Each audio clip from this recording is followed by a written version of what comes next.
Hey, welcome to the DIY Writer podcast. Today, I have a brand new author, and she's from New Zealand. Her name is E.R. Stowell. I will be referring to her as Emma Stowell. How are you doing today, Emma? Hi, good. How are you? I'm doing all right. So I've looked into your background a little bit, and you've got a new release coming out November 4th, which is what's the name of that again? Beautifully broken. Yeah. Yes. Yeah.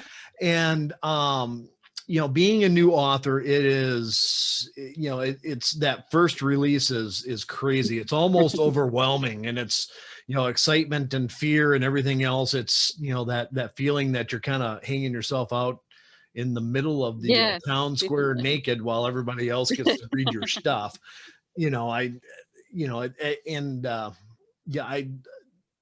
That first time is wonderful.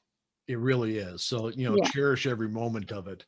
It's exciting and scary, and it takes a lot of guts to do it. It really does. That first time is a lot of learning. And you never stop learning. So, now I know that you're on social media, and you have an Instagram and a Facebook. So how do we find you on those? So it's just E.R.Stowell. Instagram is all lowercase, and Facebook is capital.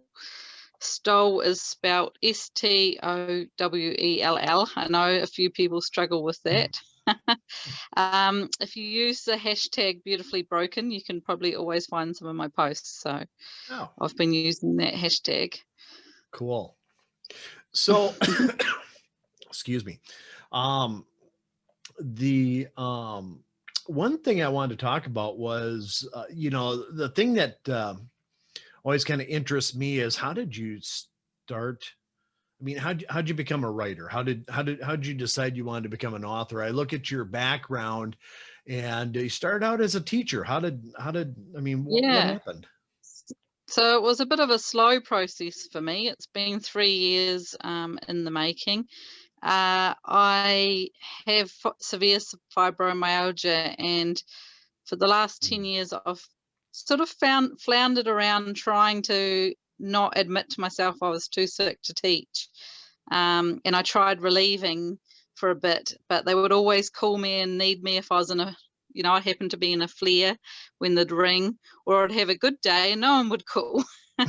So relieving wasn't working as well as I planned either. And then I took on a job as an after-school teacher, and that was going well, but there was a lot of workplace bullying, and I ended up in a massive court case.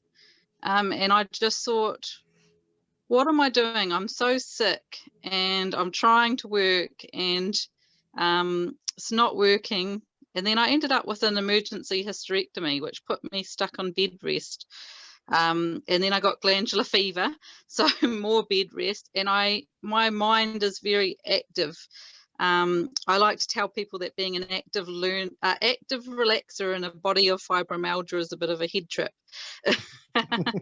So being an active relaxer in a body that can't be active, I just got out the computer, and the first things that came was poetry. So I wrote one poem and I put it on a group, and all of a sudden I had 100 and something people in this group. And I started to put more and more poetry. And in the meantime, when I wasn't posting my poetry, I would started writing about my childhood first. So there was a lot of abuse there, and that was journaling for me. But people started to say on my poetry, "Oh, these are really good. You should write it as a book." So I started to share with them little snippets of my book. And then, of course, they started to push me and say, "No, you need to make this into a book." So slowly it evolved from there. Okay. So kind of backing up, what did you teach?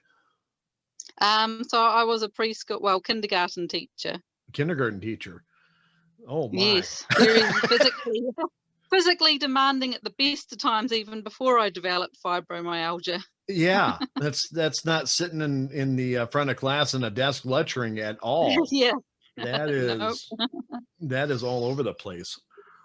Yeah, I found it particularly hard. I was working in 2 different places, and one boss didn't quite understand that if I struggled to pick up at children, it didn't mean that I was dangerous in any way. I mean, if they hurt themselves, I'd be grabbing them, but she didn't quite understand the repetitive picking up I couldn't do. And then in the other place I worked was just lovely. They were very, in there, "We'll help you. Don't pick them up, and we'll do that." But then I didn't always feel um, as great in myself doing that either, because I'm a maternal person and my first instinct is to always pick up children. Right.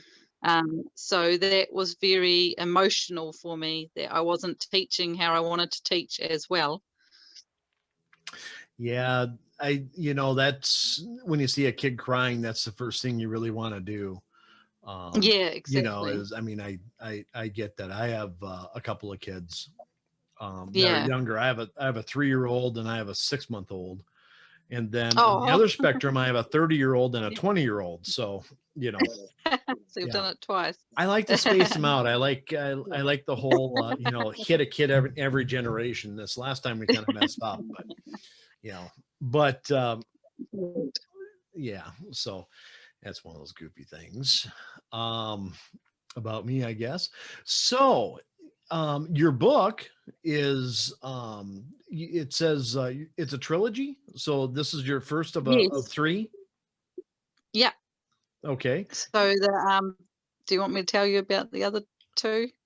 No, I don't want you to tell me about any of your books. I just thought we'd, no, just kidding. Yes. Yes. I don't want you to give away anything too much about the books, but I'm really interested in not only the content of your books or the pre-sale Yeah. slip that you're going to be giving me, but I'm also kind of interested in it sounds like you've built a lot of your history into this book, and you're talking about some in reading about it. It sounds like you've got some mental health issues that are addressed in the book, and you've got some other things that you're Yeah. trying to whether it's addressing or Yeah. just kind of breach the topic. I kind of like to know how that works. So it's more just breaching the topic, Okay. because I had severe PTSD, and also, so Beautifully Breaking is the next one, and that's got addiction in it. So I've had a past of addiction as well. And then Beautifully Becoming is where well, I tried to write it so it is a main character and main characters. It's in a contemporary romance, but every character I wrote, even just the sub characters, all have quite a bit of fleshed out in the story, and they all grow. So by number 3, all of them have grown. And the main character, she's the one that overcomes PTSD and addiction.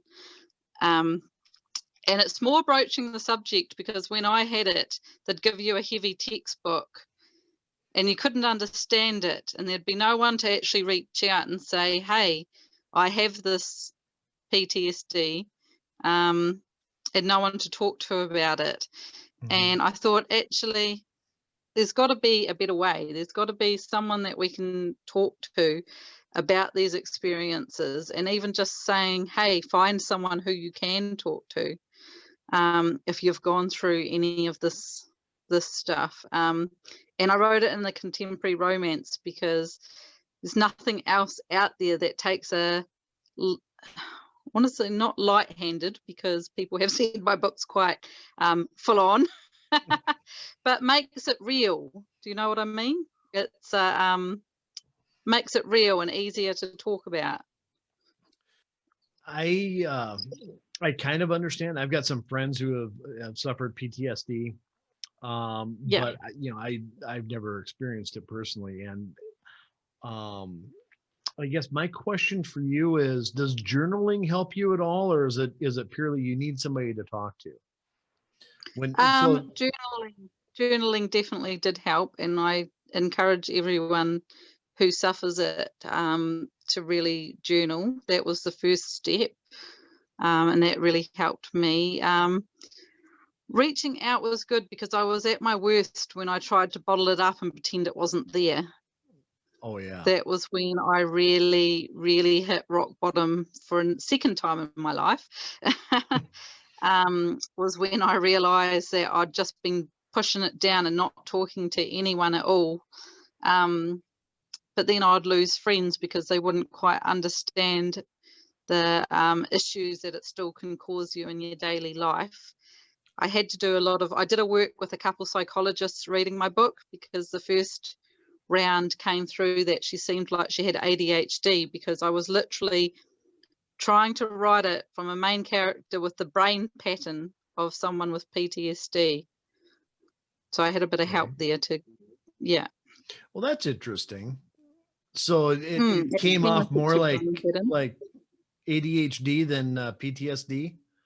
Yes, the very first couple of drafts did, because it can cause, well, there's just a lot of technical terms. I can't remember them off the top of my head, but I have studied them, where it affects your brain pattern and your thinking and your reasoning sometimes. And I wouldn't worry about using technical terms here. I just, No, exactly. yeah, And that's what I don't want to get into anyway, because I like, the trilogy is sort of about unlabeling yourself, PTSD wise, abuse wise, even sexuality and Christianity are touched on a little bit within the trilogy, because it's about being true to you. And I would rather actually meet every human being as another human being.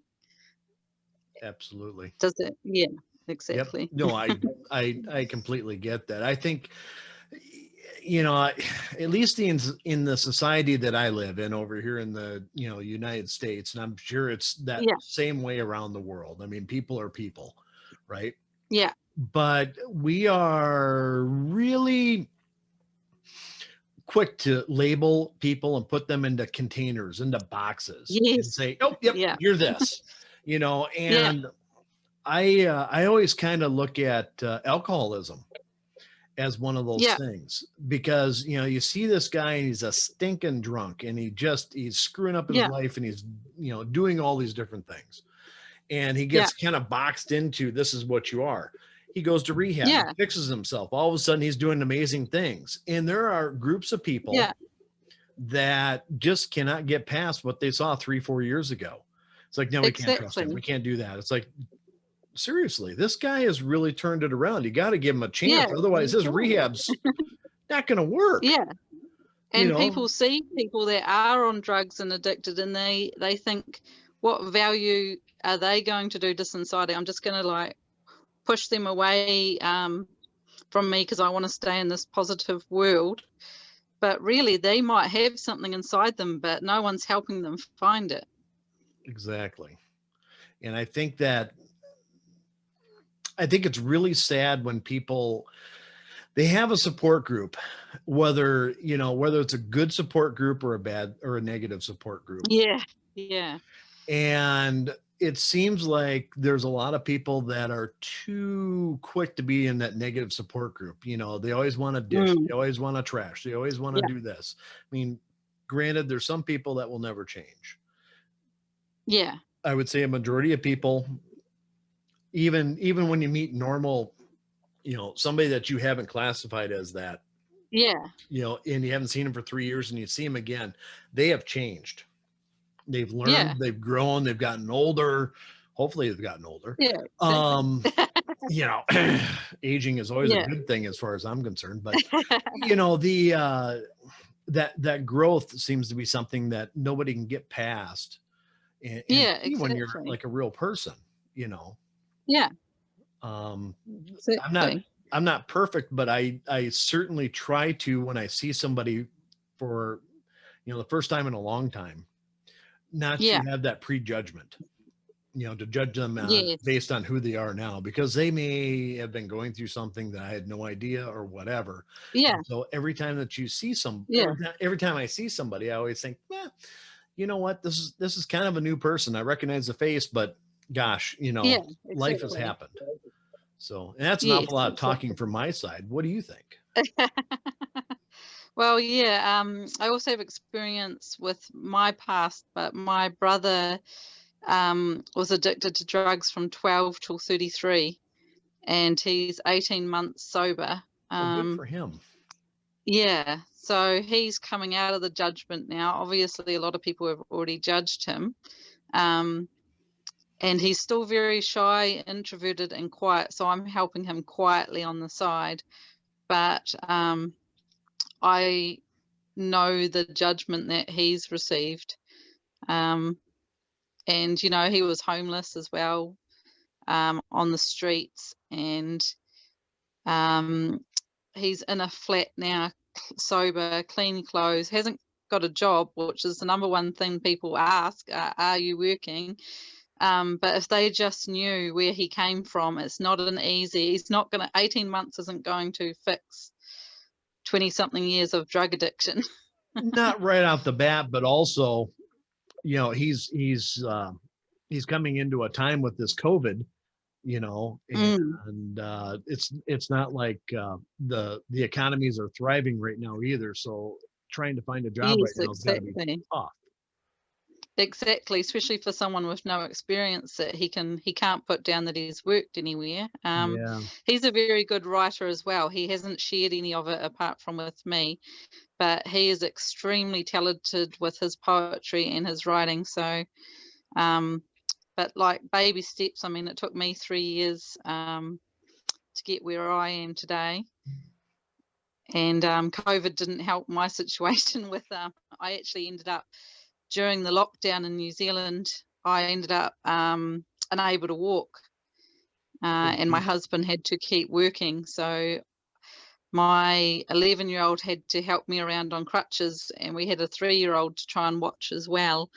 So it was a very stressful time, but we are very lucky in New Zealand. We only have a couple of cases now. Oh, so you guys are doing all right over there, huh? Yeah, we got COVID free for a while. I remember that. Completely, the whole country. Yeah. Yeah, we aren't that way over here.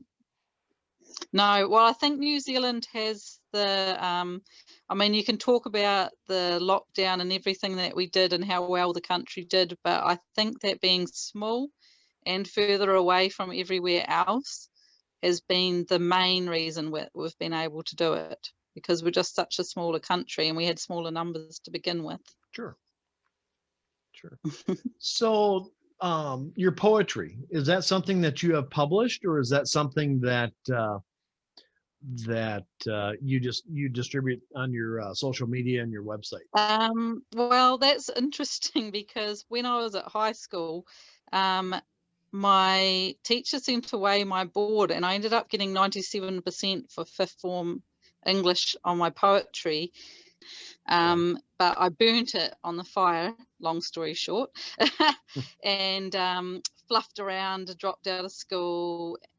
Then when I started this poetry again, I found a couple that I'd kept, but in my book, where I say beautifully bloken, I've blended mental health, romance, and poetry. The character is a struggling writer, and she writes poetry.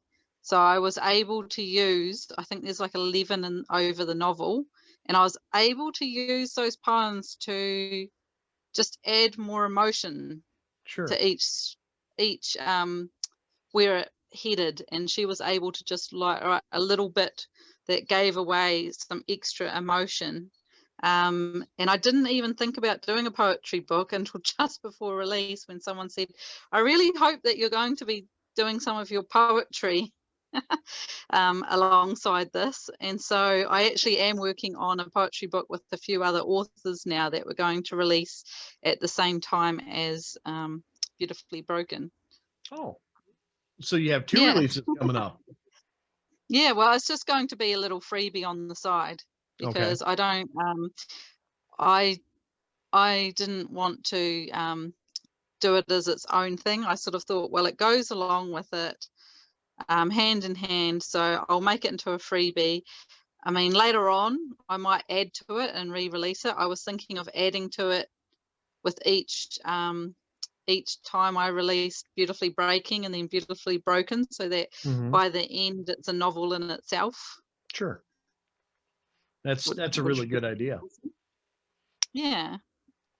it can be like a subset something of those different. books. Well, you know, Yeah. yeah, it's that's really good. I know a lot of authors who do that with short stories. You know, so Oh, yeah. they write the short stories as their lead magnets or things that they give away or something, and then all of a sudden, Yeah. or they go into anthologies, and Yeah. after they Well, I built up ended up writing a a bunch novella of as them. well. Yeah. Just because I've never written short story, I just went straight into the poetry and straight into a novel, and then it was really crazy because I was in this group of authors and we were all talking, and I mentioned about my brother being clean, and they said would really love to read that as a story. Mm-hmm. And so I ended up writing a short novella about a girl who her brother has an overdose and she nurses him back to health. Unfortunately, it is based on my experience, and unfortunately, my brother went back on drugs at that time after this. But in the book, it's slightly different because I've blended where I've come from now, and it fleshed it out as its own little story. So it's called All the Luck We Don't See. Okay. And I'm going to hopefully load that on my website as well. So that's cool. What is your website address? So that's E.R. Stowell author. So .com. erstowellauthor.com. erstowellauthor.com. Okay. Cool. Cool bean. Yeah. I just put So that on there because of so many people asking for that story as well. sure. Sure. So you're going to have poetry, you're going to have this short story out there, and you also Yeah. have a novella that you're giving away. Yeah. I'll have 3. So I'll have the 3 things up there. Okay, cool. Cool. And what's the name of the novella again? All the Luck We Don't See. All the Luck We Don't See. Cool. Yeah. Cool. So, you have mentioned your kids a few times. How many kids do you have? 2, 3? 3. 3. 3, yeah. Okay. So Yep. you're an 11, author 11. and you have, Yep. wife and a mother of 3. Yep. Holy cow. How old are they? 11, 8. I have to say nearly 9 because he's 9 in a month and he won't let you forget it. Yeah. And 4, And 4. just turned 4. Yeah. Okay. To be honest, the 11-year-old's the most difficult. She thinks she's a teenager already, but she has Oh. always been she's been my stubborn firecracker from the moment she was born, so I don't quite see it changing. Being stubborn's not a bad thing. No, exactly. I It's just try and tell myself she's a lot like me, so if I get mad at her for being stubborn and sassy, then I have to get mad at myself, so yeah. Stubborn and ornery really sucks during teen years, but then when they get yeah. older and you see them as adults, it's like that's not a bad trait to have, Yes, exactly. as long as they can take their evil powers and use them for good. Your fingers crossed. Yeah, that's true.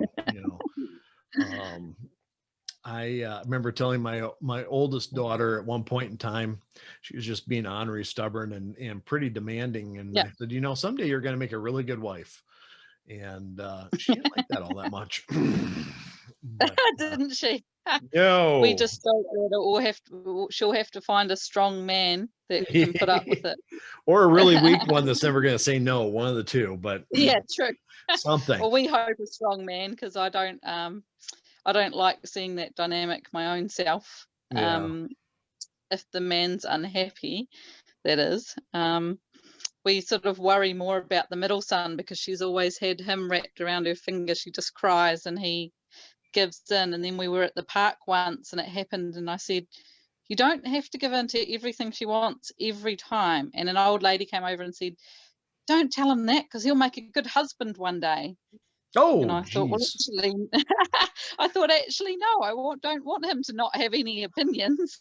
Well, not only that, but when and I've got some, I've got some friends that experience that too. If you can't ever say no, Yeah, or this is how I feel about things, or I mean, if you have no opinion on anything, or you're yeah, not strong enough to share your opinion, that ends up being a miserable life. And no matter what, you're not going to exactly. be happy. I mean, Exactly. So I didn't want him to, and then I taught him how to stand up for himself with her, and they do fight more now than they did before, but there's a double-edged sword for you. yeah, exactly. Yeah, more Oh, guts and more fights. Well, that's kind of the way life works. exactly. So, Yeah. I assume that you homeschooled for a while.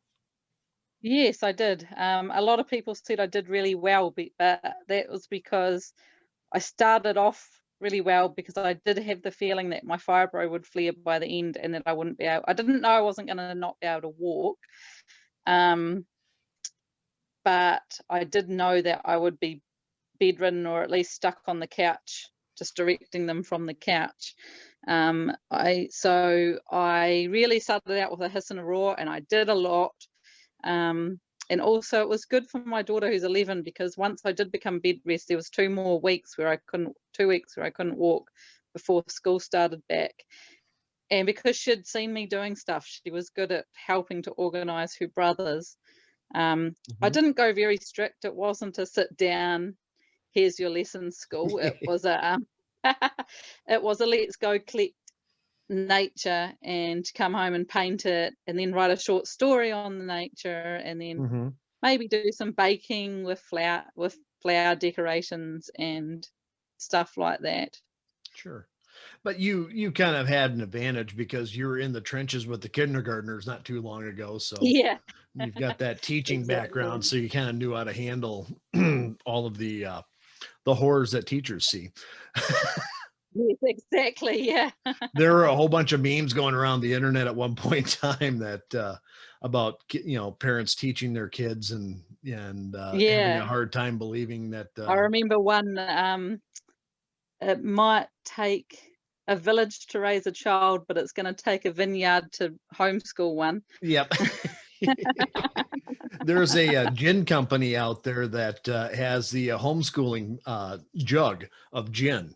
Oh, really? Yeah, and I won't Oh, mention the name or unfortunately anything. for me, I have with my fibro, I also have irritable bowel, um, and drinking not only upsets the irritable bowel, but it seems to upset my fibro as well. It's like my body can't process it, so I couldn't even have wine.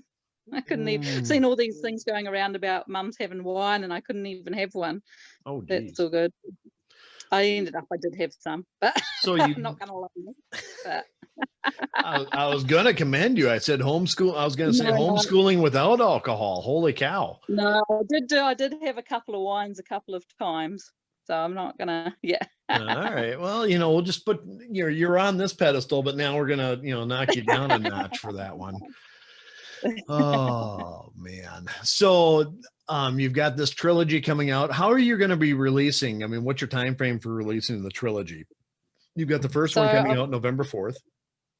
yeah, so I'm doing an online release on Facebook, that's going really well so far. I've already set that up, and I got some paperbacks ordered from a New Zealand company, to sell, and I outsold my first box within 4 hours. Oh wow. Um, yeah, pre-orders for the next box. I'm not sure that might sell out at this rate too. It's creeping up there, so I Mhm. might have to do a third order before release.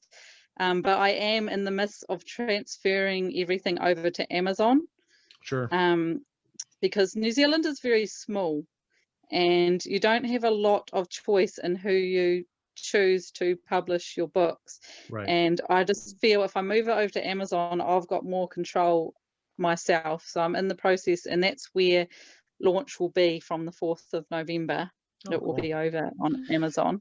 And so you're gonna do that in the U.S. store. Yes, I'll do US, and a lot of my fan base seem to be the UK. Okay. So I will do UK as well. I haven't never obviously not done a book before, so I'm not quite sure how these store things work, but I will be having to. New Zealand, I won't have to add so much. There is no Amazon New Zealand, there's only Australia. Yeah. But it works out better for me to order to me and then from the New Zealand publishers and sending it to people in New Zealand anyway. So New Zealand orders would be from my website. Okay.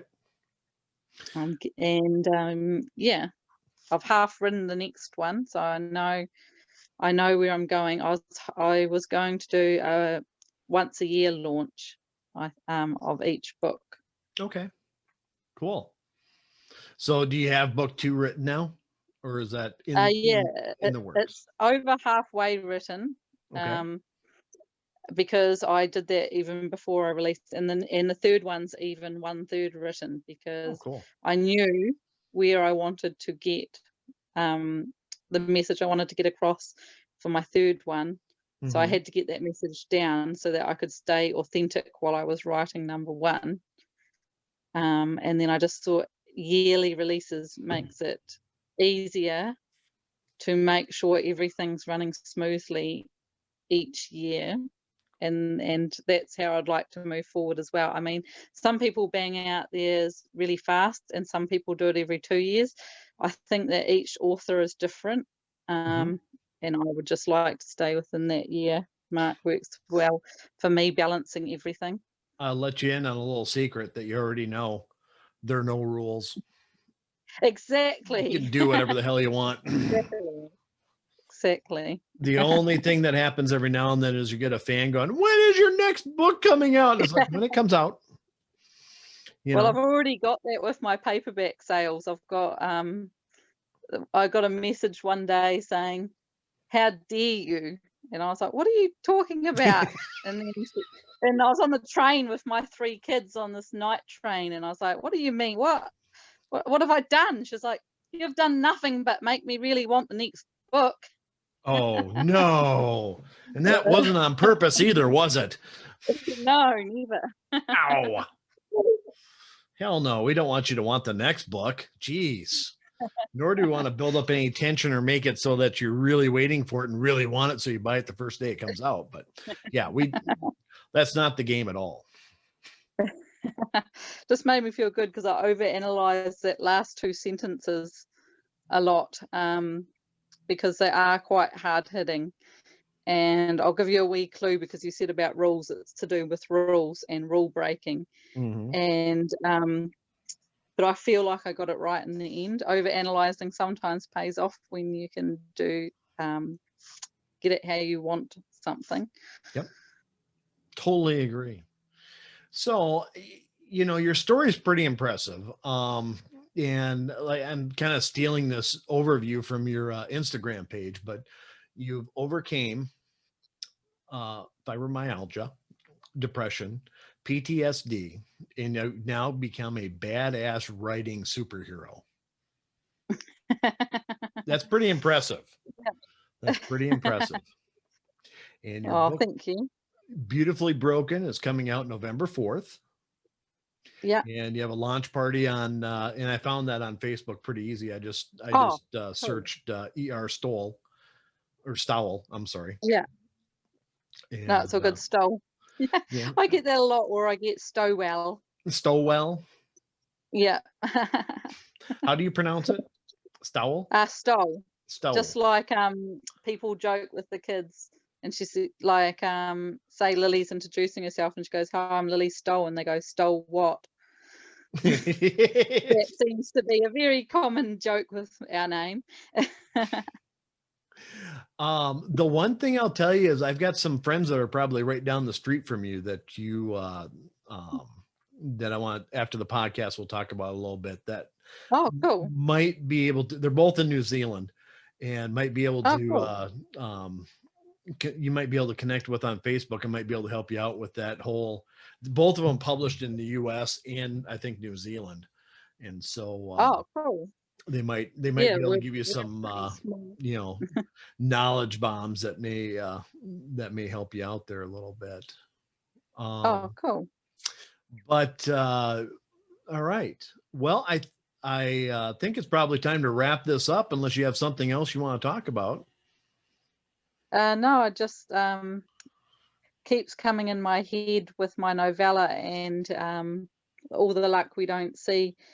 There was a line in there that says, isn't it always the coincidences that change our lives? And I have just found that to be true at every juncture. It wasn't the routine and the sickness and the illness that changed my life and got me to write. It was the people that came into my life. It was the events that happened to me, and it was the decision at those junctures that slowly changed my life. So I just want people to leave with that in their mind. That is great. I actually love that. And that's in your free book. I wonder what wonderful epiphanies you have in the book that people need to buy. Well, I tried to end every chapter on a quote. So an original quote by me that leaves you thinking. Oh, cool. Yeah. A book that makes you think. Wow. Yeah. Cool beans. Well, it's been a pleasure getting to know you. And I absolutely Thank love you. your story on how you got here and how you became a writer. I think it's inspiring. And Thank you. I just wish you all the best luck with this, and I hope that you have just an awesome launch on November 4th. Oh, thank you. Excited and nervous, like you said, equal emotions, which is great Yeah. though.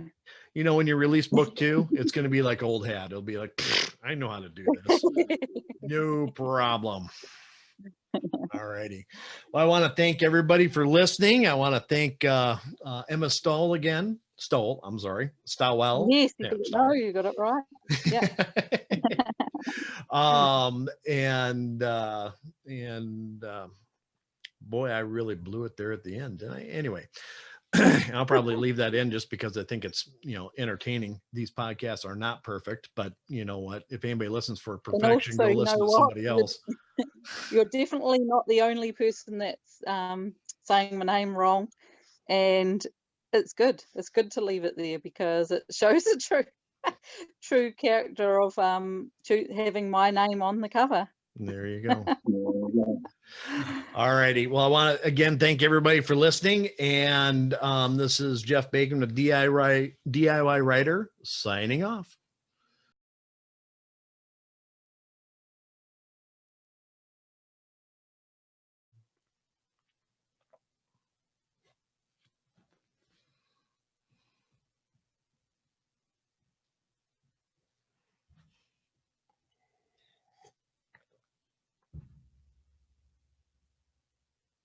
What are you still doing here? The video's over. I appreciate it very much, but you should really go do something else, like write or read a book or something. But as long as you're here, please hit subscribe. If you subscribe, the more subscribers I get, the easier it'll be for me to keep this podcast going and promote your favorite indie writers, indie authors, and anybody else who wants to create something and just put it out there. Anyway, thank you very much for watching, and have a great day or night or morning or whatever the hell's going on. Thanks.